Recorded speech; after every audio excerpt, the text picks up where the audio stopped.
Hello guys, welcome to my channel. आज हम underground तीरे जोड़ने और लाइनिंग से नेक बनाना सीखेंगे। और ये लाइनिंग है, इसको हम पीछे का गला बनाएंगे। पहले मैंने ये नेक कट कर दिया था, 5.5 इंच था। और ये हम लाइनिंग को सीधी साइड पर रखा है। इसका सीधा और उल्टी साइड है कपड़े की। सीधी साइड बहुत ज़्यादा फिसलन वाली है, मतलब सिल्क का सूट है ना जैसे, वैसा है। और ये लाइनिंग के किनारे किनारे के ऊपर मैंने सिलाई लगा दी है, एक एक पैर का बखिया छोड़कर। जैसे मशीन का एक पैर होता है ना, उतनी की जगह छोड़ी है मैंने, बस 3 पॉइंट होते हैं जैसे। ये मैंने 2.5 इंच चौड़ा कट किया था, तो अब 2.25 आ जाएगा, मतलब 5.5 इंच चौड़ाई हो जाएगी इसकी। और अंदर से लाइनिंग कट कर दी है, और लाइनिंग को आगे की तरफ मोड़कर बड़े बखिए के साथ एक सिलाई लगा देनी है।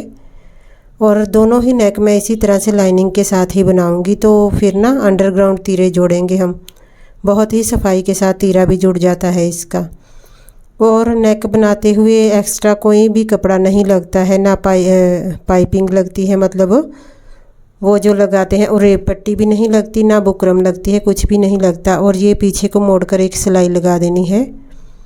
ये बैक साइड का नेक है हमारा, और बड़ी सफाई के साथ बन जाएगा। अगर मतलब टेबल के ऊपर प्रेस लगी हो ना, साथ साथ में प्रेस मारकर बिठा कर दिखाती तो बहुत ही अच्छा बन जाता है। इस तरह से ही बनाना चाहिए लाइनिंग वाले सूटों का नेक। और अब तीरे जोड़ दिए हैं। सबसे पहले नेक बनाया है, अब तीरे जोड़ दिए हैं। अब साइड वाली जो हमारी है लाइनिंग वो जोड़ देंगे।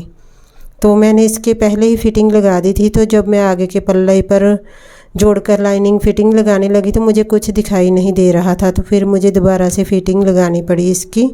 ऐसे ही लाइनिंग वाले सूटों का थोड़ा ज़्यादा काम हो जाता है।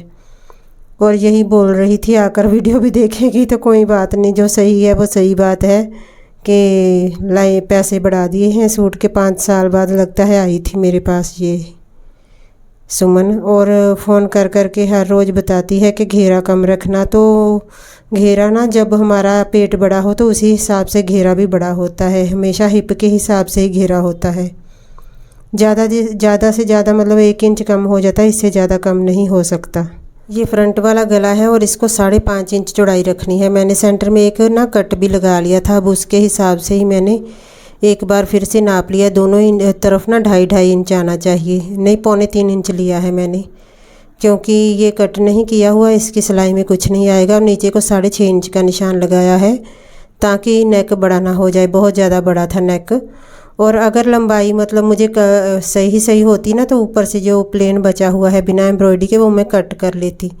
लेकिन फिर भी देखना आकर बोलेगी कि लंबा कम है सूट। मैंने सारी लंबाई रख दी है, ऊपर जो खाली है वो भी देख लो रख दिया है, ताकि इसकी लंबाई कम ना हो। और नीचे भी मैं ना कपड़ा लगाकर फिर मोड़ूंगी। और ये 5.5 इंच का मैंने चौड़ाई ली है, और नीचे 6.5 इंच लेकर गुलाई का निशान लगाकर कट कर देना है अब। और लाइनिंग मैंने इसके भी सीधी तरफ ही लगाई है, सीधी साइड पर लाइनिंग लगाकर और सिलाई लगा दी है। और ये भी लाइनिंग के साथ ही हमारा नेक रेडी हो गया। पीछे का भी लाइनिंग के साथ ही रेडी किया है, तो कोई एक्स्ट्रा कपड़ा नहीं लगा। अब लाइनिंग में से जो कपड़ा बचा है ना, वो नीचे जोड़ डालकर तो फट्टा मोड़ दूंगी मैं, ताकि उसकी लंबाई बिल्कुल भी कम ना हो। जितनी है मैं तो सारी रख दूंगी, लेकिन आधा सूट बना था। और ये देखें, ये दोनों साइड पर तीरे हैं ना, आगे का और पीछे का, मतलब वो एक लाइनिंग का है, एक सूट का है। तो इसको ऐसे बिखरा कर रखना है। और ये पीछे का जो हमारा पल्ला है उसको अंदर रख कर ऊपर से लाइनिंग मैंने रख कर इसको सिलाई लगा दी है। तो ये अंडरग्राउंड हमारा तीरा जुड़ गया है। देखें, बिल्कुल भी कोई धागा वगैरह कोई सिलाई नहीं दिख रही। और दूसरी साइड से भी ऐसे ही जोड़ेंगे तो बहुत आसानी के साथ बन जाता है। ये बिल्कुल भी धागे भी नहीं निकलते इसके लिए ना हमें दोनों साइड मतलब नेक की लाइनिंग से बनानी होगी, तो भी ऐसा जोड़ सकते हैं हम। और ये देखें, ये भी मैंने ऊपर को लाइनिंग रख दी है, और नीचे पल्ला है हमारा सूट का आगे वाला, और अंदर पीछे का पल्ला रख दिया है। दोनों सीधी साइड आपस में मिलाकर रख दी थी। और ये भी अंडरग्राउंड सिलाई हो गई हमारी। तो ये हमारे तीरे भी जुड़ गए हैं और नेक भी बन गए हैं लाइनिंग के साथ ही, बस कोई एक्स्ट्रा कपड़ा या बुकरम नहीं ली हमने। अब एक सिलाई आगे की तरफ भी लगा देनी है। पीछे हमने पहले ही लगा दी थी बैठमी सिलाई, अब आगे की तरफ लगा देनी है। अगर आप चाहें तो प्रेस के साथ भी बिठा सकते हैं, मैंने सिलाई ही लगा देती हूँ हमेशा। और ना मैं आज सोच रही थी पुरानी वीडियो ही कोई अपलोड कर दूं, तो पर फिर मैंने ना जल्दी जल्दी ये बनाई है वीडियो और अब मैं एडिट करके डाल दूंगी। पर ना एक वीडियो को 2 बार ही डालना चाहिए, व्यूज़ तो आते नहीं, तो मेहनत बहुत लगती है वीडियो बनाने में। तो आप बताना कि 10-15 दिन बाद फिर से दोबारा डाल दूं करूँ एक वीडियो 2 बार, है ना। थोड़े व्यूज़ आ जाए करेंगे तो अच्छी बात है, क्योंकि मेहनत बहुत लगती है ये वीडियो बनाने में। तो दूसरी बार में भी आ ही जाते हैं व्यूज़, इसलिए ना 2 बार ही डालनी चाहिए जब तक मेरे को व्यूज़ नहीं आते ना। और इतने सूट भी नहीं सिल होते, क्योंकि घर का काम होता है, दिन भी छोटे हो गए हैं। ये लाइनिंग भी जोड़ दी है, पीछे के पल्ले के ऊपर पहले ही जोड़ दी थी, अब आगे भी जोड़ दी है। तीरे जोड़ने के बाद ना साइड वाली सिलाइयाँ लगा दी है मैंने। तो ये नीचे फिटिंग लगी हुई है, लेकिन फिटिंग दिख ही नहीं रही थी, तो फिर मैंने दोबारा से नीचे बिछा कर फिटिंग लगाई थी इसकी। काम बढ़ जाता है दोबारा से उठने में ना। तो वैसे मैंने सब्जी भी धरी हुई थी, जो सब्जी को भी साथ साथ हिला रहे थे। तो ये हमारे तीरे भी जुड़ गए हैं, लाइनिंग भी अटैच हो गई। अब मैं ना ढूंढ रही थी कि फ़िटिंग की सिलाई मिल जाए, मुझे निशान पर बिल्कुल भी दिखाई नहीं दे रहे थे, तो मैंने दोबारा से लगाना सही समझा। अब मैंने अच्छे से कपड़ा नीचे बिछा कर ना, ये फालतू कपड़ा होता है जो आगे की तरफ बड़ा होता है हमारा, जब हम लाइनिंग कट करते हैं ना तो बैक साइड के हिसाब से कट की थी, तो वो आगे की तरफ बढ़ जाती है, वो मैंने कट कर दी है। अब मैं फ़िटिंग लगाऊंगी। तो देखिए नेक तो बिल्कुल सही दिख रहा है, लेकिन फ़िटिंग नहीं दिख रही थी, तो नेक के सेंटर लेकर 10.5 इंच का निशान लगा दिया है। पूरी 42 इंच थी, तो 10.5 का 21 हो गया। 8 इंच पर कमर का और 15.5 पर हिप का निशान लगाया है। तो दूसरी तरफ भी ऐसे ही 8 इंच पर कमर का और 15 पर हिप का लगा दूंगी, और सीधा 2 इंच लगाया है बस्ट से। बस्ट से एकदम तिरछा नहीं लेना चाहिए, यहाँ से ले रही हूँ 9.25 इंच। 37 इंच था, पिछली बार 38 था तो उसे बड़ा लग रहा था, तो इसलिए मैंने इस बार 37 रखा है। और यहाँ 43 इंच चाहिए मेरे को, और 2.25 इंच फालतू था, वो मैंने निशान लगा दिया है।